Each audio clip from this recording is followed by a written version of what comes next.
기를 예수님의 이름으로 간절히 축원해 드립니다. 오늘부터 제가 금요 예배에 말씀을 증거하게 되었습니다. 그래서 웃지 마시고요. 고소해 하시는 것 같은데요. 네, 빌립보서 말씀을 통해서 우리가 천국의 기쁨을 누립시다라는 이 주제를 가지고 말씀의 은혜를 나누고자 합니다.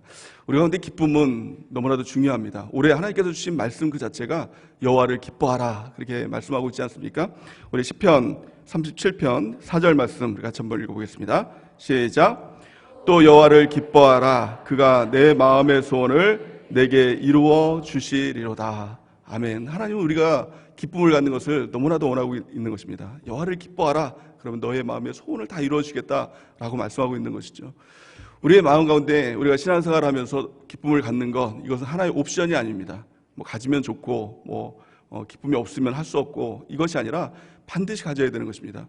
왜 이토록 우리가 신앙생활을 하면서 기쁨이 중요할까요? 왜 기쁨이 단지 감정이라면, 우리 마음 가운데 감정이라면 이토록 기쁨이 중요할까요? 우리 기쁨이 없는 신앙생활, 이거 괜찮을까요? 다 그런 걸까요? 어떤 분들은 신앙생활 원래 다 그렇지 이렇게 이야기를 하시는 분들도 있습니다. 하지만 그렇지 않습니다. 기쁨은 굉장히 중요한 것이고요. 반드시 기뻐해야 된다는 것입니다. 왜냐하면 우리 안에 예수님이 사시면 기쁘지 않을래야 기쁘지 않을 수 없기 때문에 그렇습니다. 하나님께서 기뻐하라 말씀하실 때 그 기쁨은 세상에 주는 기쁨을 이야기하고 있는 것이 아닙니다. 우리가 신앙생활하면서 무엇을 얻어서 기쁜 것, 이것이 아닙니다. 신앙생활하면서 누구를 만나서 기쁜 것, 이것이 아닙니다. 무엇을 가진 것, 무엇이 되는 것, 이런 기쁨이 아니라 그 기쁨은 하나님이 나에게 주시는 것입니다. 여호와를 기뻐하는 것, 하나님의 기쁨으로 우리 가운데 채워주시는 것입니다. 우리가 왜 기뻐해야 할까요? 그것은 내 안에 예수님이 계신 증거가 바로 그 기쁨이기 때문에 그렇습니다. 요한복음 14장 27절 말씀 우리 같이 한번 읽어보겠습니다. 시작. 평안을 너희에게 끼치노니 곧 나의 평안을 너희에게 주노라. 내가 너희에게 주는 것은 세상이 주는 것 같지 아니하니 너희는 마음에 근심하지도 말고 두려워하지도 말라. 아멘. 예수님께서 말씀하십니다. 평안을 너희에게 끼치노니 곧 나의 평안을 너희에게 끼치노라, 이렇게 말씀하고 있습니다. 예수님께서 내 안에 사실 때 나타나는 가장 큰 특징이 뭐냐? 그것이 바로 기쁨이라는 것입니다. 그럼에도 불구하고 우리가 교회 생활하면서 또 신앙생활하면서 기쁨을 잃어버렸다라고 말하는 사람들을 가끔 보게 됩니다. 이것은 신학적으로 병든 것입니다. 다시 회복돼야 됩니다. 원래 신앙이 그런 것이 아니라 기쁨이 있는 것이, 기쁨이 충만한 것이, 그것이 당연한 것입니다. 그것이 올바른 것입니다. 우리 안에 그 기쁨을 회복하는 귀한 은혜가 우리에게 있기를 바랍니다. 빌립보서 이 말씀의 특징은 이 빌립보서를 다른 말로 하면 옥중서신이라고 얘기하고요, 또 기쁨의 서신이라고 이렇게 이야기를 합니다. 사도 바울이 감옥에 갇혔습니다. 이 감옥에서 빌립보 교인들에게 편지를 쓴 것, 이것이 빌립보서고요. 또 이 빌립보 교인들에게 이렇게 외치는 겁니다. 기뻐하라. 다시 말하노니 기뻐하라. 기뻐하고 기뻐하라. 이렇게 얘기하는 것이 바로 이 빌립보의 내용의 주제이고 핵심입니다. 어떻게 보면 정반대의 상황 같습니다. 옥중에 있다는 것은 어떻게 보면 암담한 상황이죠. 가장 처참한 상황입니다. 특별히 이 로마 이 감옥이라는 것은 희망이 없는 곳입니다. 빛이 없는 곳입니다. 미래에 대한 소망이 없습니다. 지금 감옥처럼 형량 1년, 2년 이런 것이 아니라 그냥 가다 놓는 것입니다. 언제 나올지도 모르는 상황이에요. 깜깜합니다. 빛도 없습니다. 너무나도 처참한 상황이에요. 기뻐할래야 기뻐할 수 없는 상황입니다. 그럼에도 불구하고 이 바울이 빌립보 교인들에게 너희가 기뻐해야 된다. 기뻐해야 된다. 이렇게 외치고 있습니다. 빌립보서 4장 4절 보니까 주 안에서 항상 기뻐하라. 내가 다시 말하노니 기뻐하라. 이렇게 외치고 있는 것입니다. 우리는 기쁨에 대해서 이렇게 이야기를 들으면 종종 내 상황에 대해서 얘기를 합니다. 환경에 대해서 얘기합니다. 내 상황이 기뻐할 상황이 아닌데요. 내 상황이 또 내 환경이 기뻐할 상황이 아닌데요. 이렇게 얘기를 합니다. 그러나 전혀 그렇지 않습니다. 이 바울은 전혀 다른 상황에서 말씀을 선포함을 통하여서 이것을 이야기하고 있는 것입니다. 기쁨의 문제는 상황의 문제가 아니다. 환경의 문제가 아니다. 예수님이 내 안에 계시면 그 어떤 상황과 그 어떤 환경에서도 기뻐할 수 있다. 이것을 이 말씀을 통해서 우리에게 말씀해 주는 것입니다. 또한 바울은 이 기쁨이 능력이다 라고 이렇게 말씀하고 있는 것입니다. 우리의 능력이 무엇입니까? 무엇이 되는 것, 무엇이 이루어지는 것, 뭐 기적이 나타나는 것, 이게 능력이 아니라 내 마음에 기쁨이 있는 것, 이것이 진정한 능력인 줄 믿습니다. 빌립보서 4장 12절에서 13절 말씀 보면 우리 같이 한번 읽어볼까요? 시작. 나는 비천에 처할 줄도 알고 풍부에 처할 줄도 알아. 모든 일 곧 배부름과 배고픔과 풍부와 궁핍에 처할 줄 아는 일체의 비결을 배웠노라. 내게 능력 주시는 자 안에서 내가 모든 것을 할 수 있느니라. 아멘. 내게 능력 주신 자 안에서 무엇인지 다 할 수 있다는 겁니다. 하나님께서 나에게 능력을 주시면 우리 뭐든지 다 할 수 있는 것입니다. 이 능력이 뭐예요? 이 능력은 탁월함의 능력이 아니라 바로 초월함의 능력이 주신 겁니다. 하나님께 나에게 기쁨을 주면 그 기쁨을 통하여서 나에게 고난이 다가와도 그 고난을 감당할 수 있는 것입니다. 내게 가난이 와도 그 가난을 감당할 수 있는 것입니다. 또 풍부함이 온다고 할지라도 시험에 들지 않고 그 모든 것들을 다 감당할 수 있는 것입니다. 그것을 우리가 갖는 것, 그 능력을 갖는 것, 이것이 그리스도인의 능력, 이 기쁨의 비결이라는 것입니다. 이 말씀을 통해서, 이 예배를 통해서 그 능력을 소유하는 은혜가 있기를 예수님의 이름으로 간절히 축원해 드립니다. 이 바울이 그 능력의 비결에 대해서 이 한 단어를 통해서 말씀을 하고 있는 것을 보고 있는데, 그 단어는요 바로 시민권이라는 단어입니다. 빌립보서 3장 20절 말씀을 같이 한번 읽어볼까요? 시작. 그러나 우리의 시민권은 하늘에 있는지라 거기로부터 구원하는 자 곧 주 예수를 기다리노니. 아멘. 시민권이라는 단어가 쓰인 곳은 단 두 곳에서 써 있습니다. 이 빌립보서와 또 사도행전에서 시민권이라는 단어가 쓰여져 있습니다. 시민권이라는 단어가 우리에게 있어서는 좀 생소하게 들릴 수 있지만, 빌립보 이 교인들에게 시민권이라는 단어를 들었을 때 그들은 그 귀가 번쩍 뜨였을 것입니다. 이 단어를 좀 이해하기 위해서는 빌립보의 좀 이 역사적 상황들을 좀 살펴봐야 되는데요. 이 빌립보는 이 로마의 식민지였습니다. 성경을 보니까 사도행전 16장 12절 말씀에 보니까 거기서 빌립보에 이르니 이는 마게도니아 지방의 첫 성이요 또 로마의 식민지라 이 성에서 수의를 유하다가, 이렇게 말씀하고 있습니다. 이 첫 성이라는 것은 첫 번째 성이라는 것이 아니라, 이 순서적인 첫 번째 성이 아니라 최고의 성이라는 것입니다. 유럽의 최고의 성, 이게 바로 빌립보 지역이었습니다. 근데 이 빌립보는 이 그리스, 원래는 그리스 이 지역의 이 땅이었는데, 그리스 로마 전쟁에서 그리스가 대패함을 통해서 이 로마의 식민지가 된 이 땅입니다. 근데 이게 굉장히 이 핫한 땅이었어요. 그 그리스에서도 가장 정책적으로 이 핫한 땅이었어요. 그래서 이 빌립보라는 이름은 알렉산더 대제의 아버지 필립 2세의 이름을 따서 빌립보라는 이름을 줬습니다. 그런데 이 빌립보는 정치, 경제, 사회, 문화적으로 굉장히 번성한 땅이었습니다. 근데 로마에서 이 땅을 식민지로 삼고 식민지화 되는데 22년이 걸렸다고 합니다. 왜냐하면은 이 땅에는 그리스 이 문화가 너무나 깊이 들어가 있는 땅이었어요. 근데 로마에서 정책적으로 이 땅을 이제 로마화 시켜야겠다라는 것들을 이 정책적으로 내걸고 이 빌립보를 로마 식민지 정책으로 이제 하는 그런 것이 22년이 걸렸어요. 근데 이게 하려고 해도 잘 안 되는 것입니다. 그래 로마에서 이 내걸은 것이 뭐냐면 로마 시민권이었어요.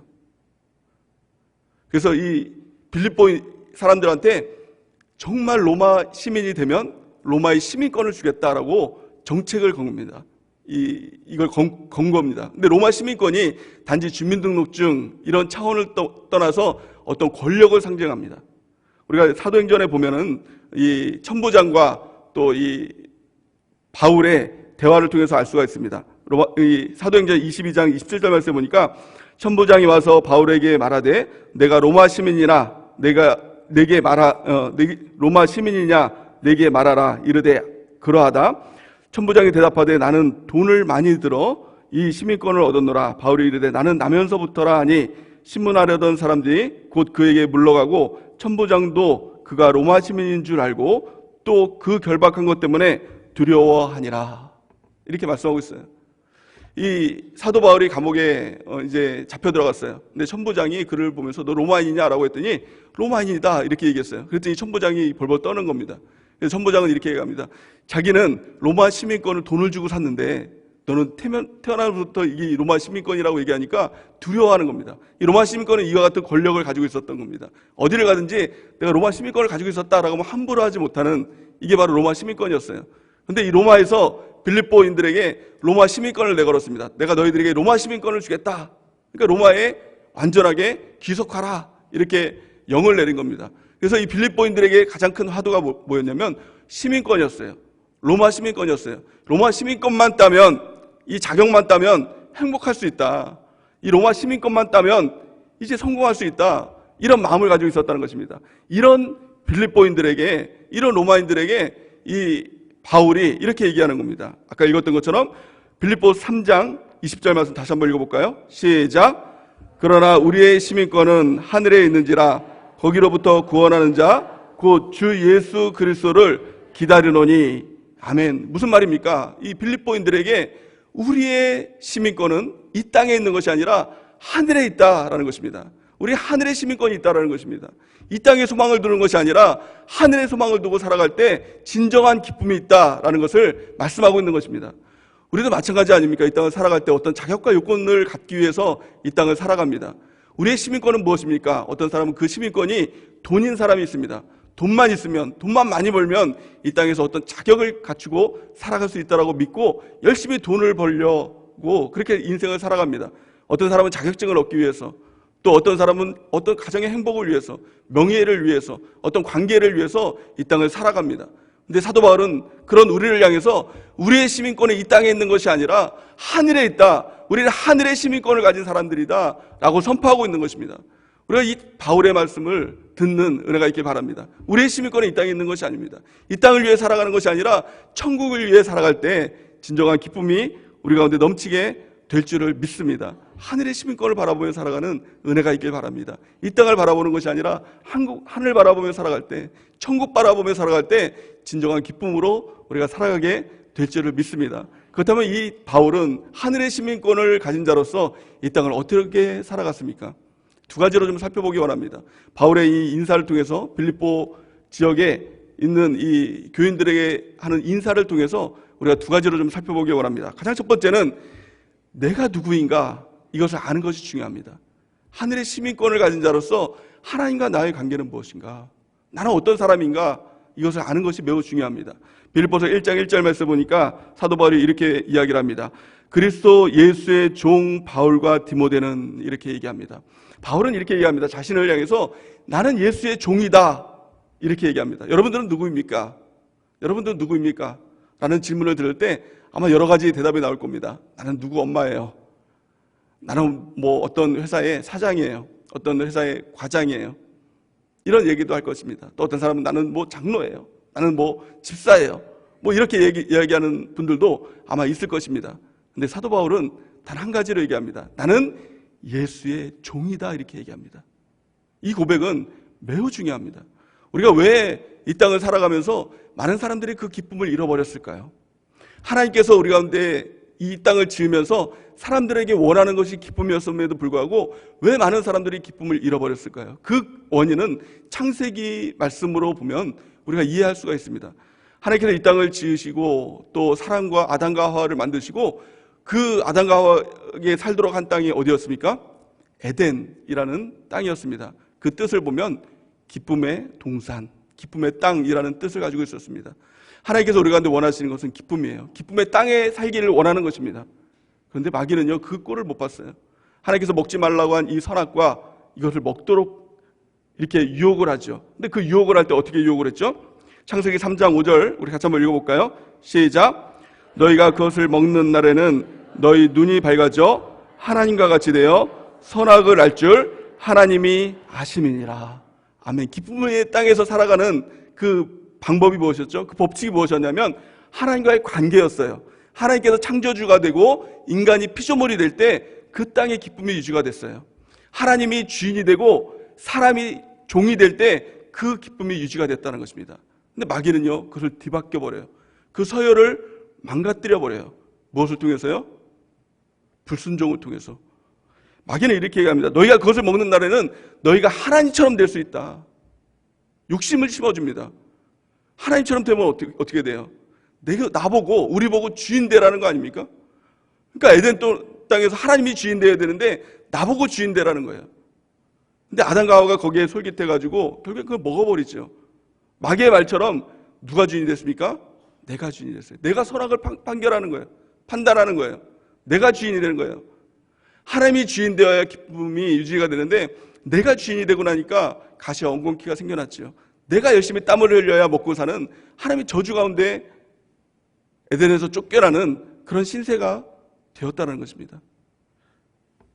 그래서 하나님과의 그 기쁨을 잃어버린 사람들이 땅에서 그 기쁨을 되찾으려고 합니다. 그러니까 어떻습니까? 땅에서의 기쁨이 뭐죠? 육신의 정욕, 안목의 정욕, 이생의 자랑. 근데 이 기쁨이 진정한 기쁨일까요?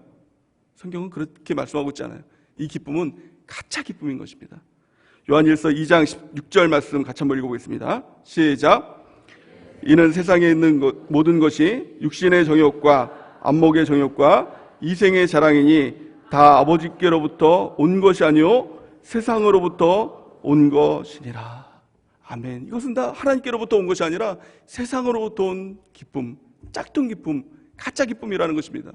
근데 사람들은요, 내가 주인 되면 내가 주인이 될 거라고 생각합니다. 근데 그것을 몰랐어요. 사람들은 그 기쁨을 얻기 위해서 죄를 짓고 그 기쁨을 얻기 위해서 하나님을 떠났을 때 내가 주인이 아니라 그 죄의 종이 됨을 사람은 몰랐던 것입니다. 내가 주인이라고요? 사람들은 다 자기가 주인이라고 생각합니다. 다 자기가 주권을 가지고 있다고 생각합니다. 근데 사실은 그게 아니라 죄의 종인 것입니다. 마귀의 종인 것입니다. 예수님께서 그것을 말씀하고 있습니다. 요한복음 8장 34절 말씀 같이 한번 읽어보겠습니다. 시작. 예수께서 대답하시되 진실로 진실로 너희에게 이르노니 죄를 범하는 자마다 죄의 종이니라. 우리가 왜 죄를 지으면 안 될까요? 단지 죄를 짓고 누가 아무도 못 보면 단지 없어지는 거 아닐까요? 또 회개하면 그거 다 없어지는 거 아니에요? 아닐까요? 죄는 간단한 문제가 아닙니다. 왜냐하면 죄를 지면 거기서 그치는 것이 아니라 죄의 종이 되기 때문에 그렇습니다. 처음에는 내가 즐기기 위해서 죄를 지었지만 시간이 지나면서 죄에 끌려다니는 것입니다. 담배 피시는 분 아시잖아요. 술 먹는 분 아시잖아요. 제가 그 마음을 어떻게 잘 아느냐? 제가 그렇게 해봤기 때문에 너무너무 잘 압니다. 처음에 담배 필 때, 술 먹을 때 그 중독되려고 담배 피고 술 먹는 사람 아무도 없습니다. 처음에는 이렇게 생각합니다. 나는 끊을 수 있어. 이렇게 시작을 합니다. 다 공감하시죠?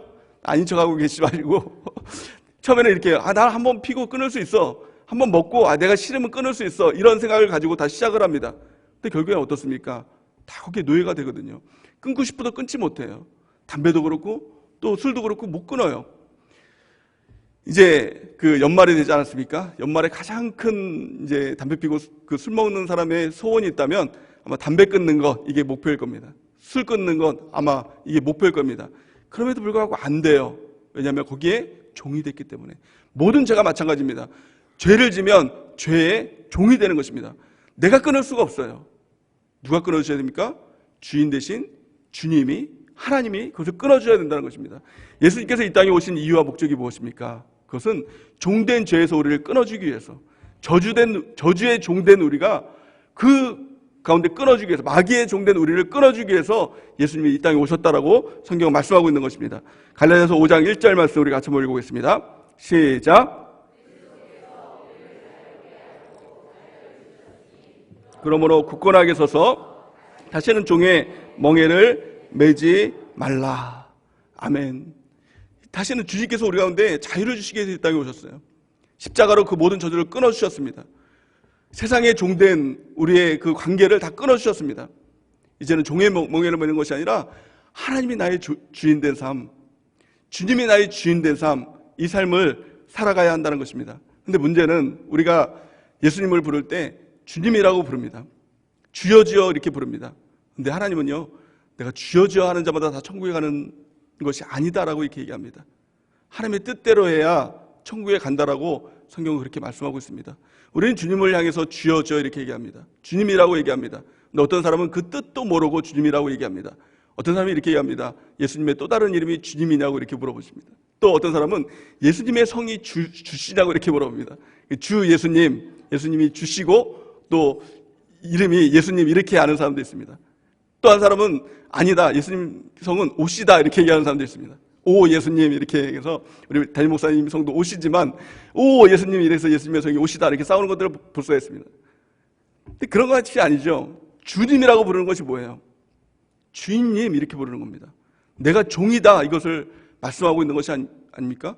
그럼에도 불구하고 예수님을 주인님 주인님 이렇게 얘기를 하는데 우리의 삶을 보면 어떻습니까? 여전히 또 내가 주인 된 삶을 살아가고 있지 않습니까? 내가 주인 된 삶을 살아가고 있어요. 내가 주님이라고 해서 주님이 되는 것이 아니라 내가 주여라고 해서 내가 종이 되는 것이 아니라는 거예요. 그럼 어떻게 하면 그 예수님이 주인이 되고 내가 종된 삶을 살아갈 수 있을까요? 성경은요 그 원칙을 가르쳐주고 있습니다. 그 비밀을 가르쳐주고 있습니다. 하나님이 주인 되는 방법이 무엇인지, 또 세상에 종된 관계에서 그것을 끊는 방법이 무엇인지 그것을 가르쳐주고 있다는 것입니다. 그 원칙이 있어요. 요한계시록 2장 17절 말씀, 베드로후서 2장 19절 말씀 같이 한번 읽어보겠습니다. 베드로후서 2장 19절 말씀 시작. 그들에게 자유를 준다 하여도 자신들은 멸망의 종들이니 누구든지 진자는 이긴 자의 종이 됨이라. 아멘. 이 원칙을 우리가 잊지 말아야 된다는 거예요. 진자는 이긴 자의 종이 된다는 거예요. 우리가 예수님을 향해서 주여 주여 이렇게 얘기하는데 왜 예수님이 주인이 안 되느냐, 왜 내가 종이 안 되느냐, 그 이유는 단 한 가지입니다. 내가 지지 않아서 그래요. 예수님께 져야 되거든요. 말씀에 져야 되거든요. 주의 몸 된 교회에 내가 져야 되거든요. 주의사 목사님의 말씀에 내가 좀 져야 되거든요. 근데 내가 자꾸 이겨먹으려고 그래요. 교회 안에서 자꾸 이겨먹으려고 그래요. 말씀을 이겨먹으려고 그러고 내 생각에는, 내 판단에는 자꾸 이겨먹으려고 그래요. 목사님도 자꾸 이겨먹으려고 그래요. 셀장도 자꾸 이겨먹으려고 그래요. 또 막 교회에서 자꾸 내가 뭘 하려고, 내가 이겨먹으려고 하니까 정작 예수님이 나의 주인이 될 수가 없다는 것입니다. 교회 생활을 한마디로 말하면 지는 훈련하는 것입니다. 우리가 사역 축제를 통해서 사역 신청했잖아요. 왜 사역합니까? 지려고 하는 겁니다. 뭐 하려고 하는 것이 아니라, 이겨먹으려고 하는 것이 아니라 지려고 하는 것입니다. 우리 교회 안에서 내가 지는 자가 되길 바랍니다. 우리가 왜 말씀을 듣습니까? 말씀을 통해서 내가 지려고. 그래서 우리가 성경에 보니까 이렇게 말씀하죠. 아멘하여 하나님께 영광이 되느니라 이렇게 말씀하고 있어요. 아멘이 뭡니까? 맞습니다. 주님이 옳고 내가 틀립니다. 이 고백 아닙니까? 우리가 교회 안에서 지는 자가 되길 바랍니다. 근데 교회 안에서 자꾸 이겨먹으려 하는 자의 그 특징을 보면은 세상에서는요, 져요. 돈에 지고, 관계에 지고, 사장님께 지고. 사장님께 지는 건 또 이해가 됩니다. 과장한테 지고, 대리한테 지고. 자꾸 막 끌려다녀요. 져요. 그럼 어떻게 됩니까? 죄에 지고. 그럼 어떻게 됩니까? 진자는 이긴 자의 종이 되니라. 세상에서는 종으로 살면서 교회 안에서 자꾸 이겨먹으려고 하니까 예수님이 나의 주인이 되지 못한다라는 것입니다. 가장 첫 번째는요, 내가 교회 안에서 예수님의 종이 돼야 됩니다. 져야 됩니다. 오늘 이 말씀에서도 아멘 하면서 내가 져야 됩니다. 그리고 또 목사님 앞에서도, 셀장님 앞에서도 내가 자꾸 져야 됩니다. 성도들 간의 관계에서도 서로 종노릇하면서 내가 자꾸 져야 됩니다. 그래야 예수님이 나의 주인이 되신다는 겁니다. 예수님이 나의 주인이 되면, 이 땅에서 내가 종이 되면 이 땅에서 그 주님의 능력으로 승리할 수 있다는 겁니다. 이길 수 있다는 거예요. 가장 첫 번째는 내가 종이 되는 것입니다. 저 여러분들이 오늘 이 말씀을 통해서 내가 예수님의 종입니다 라고 말했던 이 사도 바울의 고백과 같이 내가 주님의 종입니다. 이 고백 가운데 나가는 은혜가 있기 바랍니다. 두 번째는 세상을 향해서는 어떻습니까? 이겨야 돼요. 지면은 세상의 종이 된다는 것입니다. 성경은 이렇게 말씀합니다. 요한계시록 21장 7절 말씀 보니까 이기는 자는 이것들을 상속으로 받으리라. 나는 그의 하나님이 되고 그는 내 아들이 되리라. 이렇게 말씀하고 있어요. 세상을 향해서는 이겨야 된다는 거예요. 그래야 하나님께서 나의 아버지가 되고 내가 하나님의 아들이 된다라고 이렇게 말씀하고 있는 것입니다. 그러면 무엇으로 이길까요? 세상을 이길 때 무엇으로 이길까요? 성경은 한마디로 말씀합니다. 믿음으로 이긴다라고 성경은 말씀하고 있는 것입니다. 요한 1서 5장 4절 말씀 같이 한번 읽어보겠습니다. 시작. 무릇 하나님께로부터 난 자마다 세상을 이기느니라. 세상을 이기는 승리는 이것이니 우리의 믿음이니라. 아멘. 세상을 이기는 승리가 뭐라고요? 우리의 믿음이라는 거예요. 그 믿음이 뭐예요? 내 안에 있는 예수님을 믿는 믿음입니다. 나는 십자가에서 죽었습니다. 내 안에 예수님이 사십니다. 이 믿음이 있으면 우리가 이 땅에서 승리할 수 있다는 것입니다. 예수님이 나와 함께 하십니다. 이 믿음만 있으면 됩니다. 예수님이 내 편이십니다. 이 믿음이 있으면 이 땅에서 두려워할 것이 없다는 것입니다. 이것이 정말 믿어져서 믿는 그 믿음으로 우리가 승리하는 은혜가 있길 바랍니다. 바울이 이 믿음이 있었습니다. 그래서 로마서 8장 31절에 이렇게 고백을 합니다. 같이 한번 읽어볼까요? 시작. 그런즉 이 일에 대하여 우리가 무슨 말을 하리요? 만일 하나님이 우리를 위하시면 누가 우리를 대적하리요? 아멘. 하나님이 나를 위하시면 누가 우리를 대적하리요? 정말 너무 세상을 향해서 담대한 믿음 아닙니까? 하나님이 나와 함께 하시면 두려워할 것이 없다. 이 고백입니다. 저 여러분들이 이 고백을 갖는 은혜가 있기 바랍니다. 이 고백을 갖기 위해서 중요한 것은 나는 예수님의 종입니다. 예수님께 지는 것, 이것이 먼저 되어야 된다는 것입니다. 다윗의 신앙도 마찬가지입니다. 다윗은 시편 23편 1절 말씀을 통해서 여호와는 나의 목자이시니 내가 부족함이 없으리로다 이렇게 고백을 하고 있지 않습니까? 여호와가 나의 목자이고 나는 그의 양입니다. 이 고백입니다. 주님이 나의 주인이십니다. 나는 종입니다. 이 고백이 있었더니 세상을 향해서는 담대하게 이렇게 선포하는 것을 볼 수가 있습니다. 시편 118편 6절 말씀 같이 한번 읽어볼까요? 시작. 여호와는 내 편이시라 내가 두려워하지 아니하리니 사람이 내게 어찌할까. 아멘. 이것이 다윗의 승리의 비결이었다는 거예요. 하나님이 내 편이시다.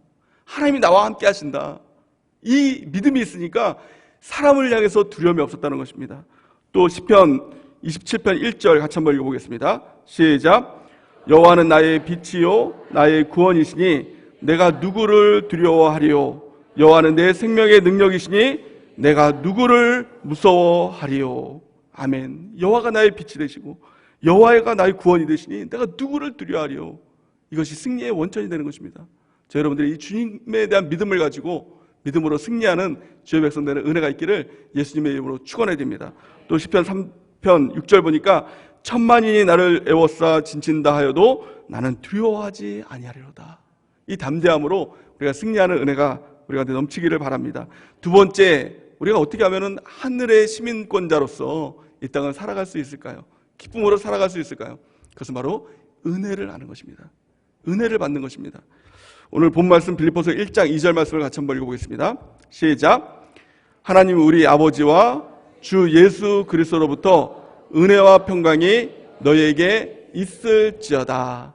아멘. 사도 바울은 모든 서신서에 이 고백을 합니다. 은혜와 평강이 너에게 있을지어다. 사도 바울에게 있어서 기쁨의 원천이 무엇이었습니까? 그것은 바로 은혜였다는 것입니다. 이 순서가 중요합니다. 은혜와 평강입니다. 주의 은혜가 있으면 하나님의 평강이 있고 기쁨이 넘치게 된다는 것입니다. 그렇다면 이 은혜가 무엇입니까? 한마디로 말하면 원인이 나에게 있지 않다. 이것을 깨닫는 것입니다. 우리가 구원받은 것, 그 원인이 누구에게 있습니까? 나에게 있는 것이 아니라 주님께 있다는 거예요. 그 모든 것, 우리가 가지고 있는 모든 것, 원인이 나에게 있는 것이 아니라 주님께 있습니다. 이 고백을 할 때 진정한 기쁨과 평안을 우리가 누릴 수 있다는 것입니다. 은혜의 그 헬라어 원어를 보면은 카리스 이렇게 얘기하라고 합니다. 카리스라고 하는데요. 이 카리스는 기쁨이라는 단어를 가진 카라에서 유래된 것이 바로 카리스입니다. 하나님의 은혜는 기쁨이라는 거예요.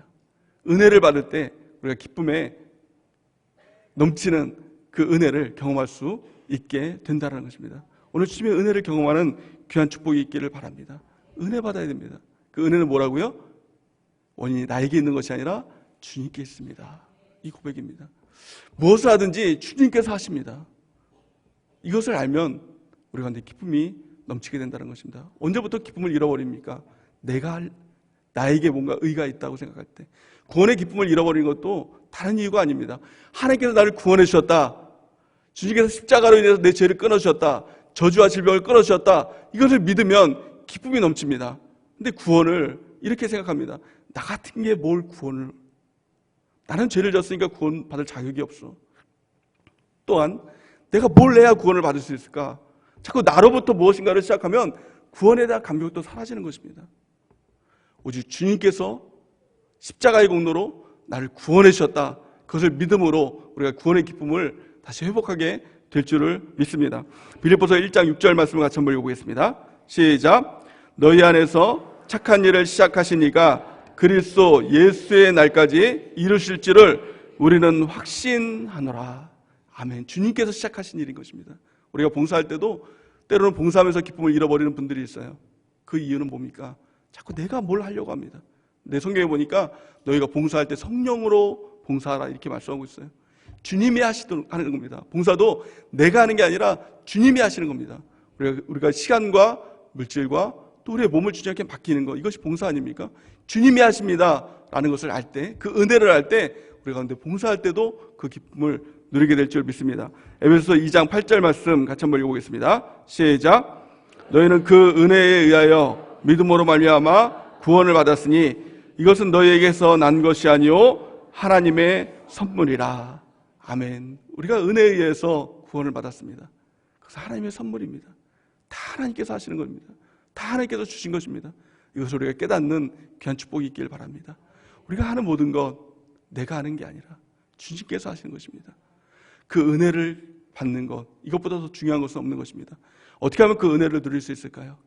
어떻게 하면 그 은혜를 받을 수 있을까요? 히브리서 4장 16절 말씀에 보니까 그러므로 우리는 긍휼하심을 받고 때를 따라 돕는 은혜를 얻게 하여 은혜의 보좌 앞에 담대히 나아갈 것이니라. 아멘. 은혜의 보좌를 통해서 주님께서 우리 가운데 은혜를 주신다는 것입니다. 그 은혜를 깨달으면 우리 가운데 기쁨이 넘치는 삶을 살아가게 될 줄을 믿습니다. 마지막으로 제가 참 부끄러운 고백을 하자면 이 빌립보서 기쁨의 말씀을 준비하면서 열심히 준비를 하는데 제 마음 가운데 기쁨이 없는 거예요. 기쁨의 설교를 해야 되는데, 기뻐하라고 이렇게 설교를 해야 되는데 마음에 기쁨이 자꾸 없고 이렇게 잘해야지라는 생각만 자꾸 드는 거예요. 하나님 앞에 설교 준비를 멈추고 이렇게 고백을 했습니다. 하나님, 내 마음에 기쁨이 없습니다. 아니, 기쁨의 설교를 하는데 기쁨이 없으면 도대체 어떻게 합니까 하나님? 이렇게 기도를 했어요. 근데 큐티 가운데, 며칠 전에 큐티 가운데 하나님께서 이렇게 말씀을 하셨어요. 큐티 말씀을 통해서 너가 하는 게 아니라 내가 하는 거다, 이 말씀 한마디 하셨어요. 깨달았어요. 아, 내 마음 가운데 또 내가 하려고 하니까 이 기쁨이 사라지는구나 라는 거예요. 저에게 있어서 가장 큰 어떤 이 중압감이라는 것은 설교에 대한 중압감, 이게 참 떨쳐버릴 수가 없는 것 같아요. 이걸 하려고 하면 꼭 잘해야지 막 이런 생각도 들고, 또 잘해야지 차원을 떠나서 담임 목사님이 설교하시던 건데 죽쓰지는 말아야지, 이런 또 마음을 막 자꾸 갖다 보니까 이게 자꾸 중압감이 되니까 이 기쁨이 사라지는 것들을 경험하게 됐어요. 근데 하나님께서 동일하게 말씀하셨어요. 너가 하는 게 아니라 내가 한다 라는 것입니다. 너는 좀 다 내려놔라, 이런 말씀 주셨어요. 너가 주인이 아니라 내가 주인이다, 너는 종이다, 이 말씀 주셨어요. 좀 은혜를 받아라, 이 말씀도 주셨어요. 이게 다 오늘 말씀 아닙니까? 그래서 제가 하나님 앞에 큐티를 하면서 이런 고백을 했습니다. 맞습니다 주님, 나는 아무것도 아닙니다, 이 고백을 했어요. 나는 아무것도 모릅니다. 나는 아무것도 할 수 없습니다. 주님이 하셔야 됩니다, 이 고백을 했거든요. 근데 제 마음 가운데 참 놀랍게도 주님이 주시는 기쁨을 누릴 수가 있었어요. 그리고 나서 떠오른 찬양이 나는 아무것도 아닙니다, 이 찬양을 들었거든요. 유튜브를 통해서 듣는데 갑자기 눈물이 막 북받쳐 오르는 거예요. 하나님의 기쁨이 막 넘쳐 오르는 거예요. 그래서 회개가 막 넘쳐 오르는 거예요. 하나님, 또 내가 하려고 했습니다. 또 내가 잘하려고 했습니다. 하나님이 하시는데 내가 자꾸 주인이 돼서 내가 무엇인가 하려고 했습니다. 하나님의 은혜가 되어야 되는데 자꾸 내 안에서 자꾸 무엇인가 하려는 그 마음들이 있었습니다. 하나님께 회개하고 말씀 듣고 은혜 받고 주님이 나의 주인이십니다, 나는 종이입니다, 이 고백을 했더니 하나님께 나에게 주시는 그 평강과 기쁨을 다시 회복시켜준 것을 경험할 수 있었습니다. 여러분들 마음 가운데 기쁨이 없다면, 기쁨을 잃어버린다면 그 원인이 무엇입니까? 그래서 우리 마음 가운데 이 신앙에 병이 든 것입니다. 빨리 이것을 뽑아내야 됩니다. 빨리 주님이 나의 주인이 되셔야 합니다. 나는 주님 앞에 하나님, 나는 아무것도 할 수 없습니다, 이 고백을 할 때 진정한 우리 가운데 주님의 은혜와 평강이 넘치게 될 줄을 믿습니다.